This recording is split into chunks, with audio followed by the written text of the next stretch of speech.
For more on this situation on the ground in Ukraine specifically, I want to bring in Sviatoslav Yurash, the youngest member of the Ukrainian parliament in its history, who is now also an official member of the country's military. Sviatoslav, thank you so much for joining us. We appreciate it. I know that you lost your partner just a few weeks ago. She was a journalist with Fox News. How are you doing?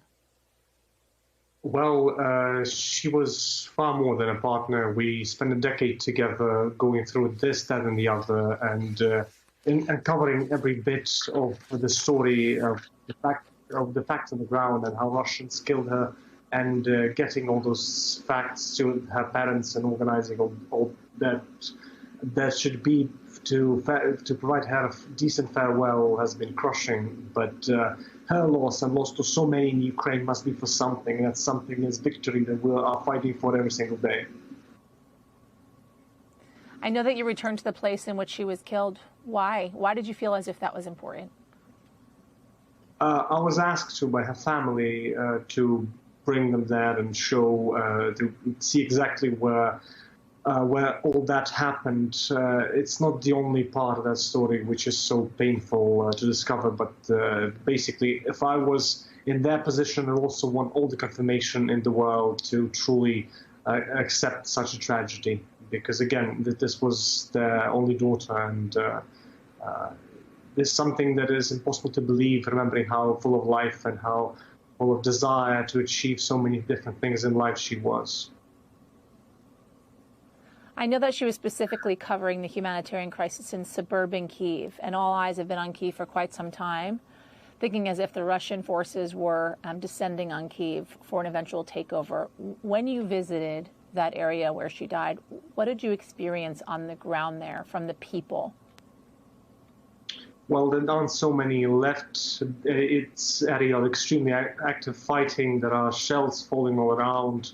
There is active firefights happening in the area, and it's about half an hour from where I sit right now. So the reality is fighting is very near always, and Kyiv is a frontline city which is experiencing strikes day in, day out, night in, night out, and the battles are creeping ever closer. Even though we pushed them out of the city, we are fighting for the suburbs of Kyiv, basically, and that's the place where she was killed by the Russians.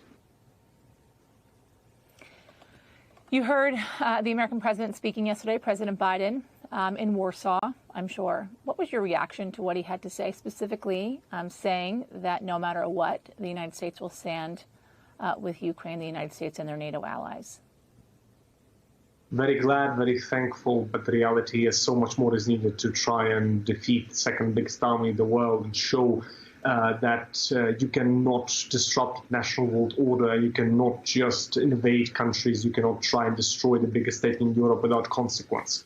The point here is that we are trying to help the world defeat this aggressor, which is trying to transgress against all the international law that is, not just in Ukraine, but all around the world, in Syria, in Venezuela. Russia has been a very clear violator of a national world order, and Mr. Putin has got to go, and Mr. Biden is exactly right, calling for the end of his leadership of the largest country on earth. So you think, so are you happy that the president said that at the very end of his speech, that he said he cannot remain in power? That is very least you can say about the man who's killing and butchering thousands of people around Ukraine right now, and has been killing hundreds of thousands in Syria for the last decade, not to mention all the disasters he's been causing around the world, just to make a point that he can do it. The point is that man is an abomination for anybody who wishes peace and security in the world around us. So, of course, he is somebody who needs to be thrown out of office at the very least. And again, I hope national law gets to him eventually and punishes him for his crimes, as those who perpetrators against national peace were punished of the Second World War.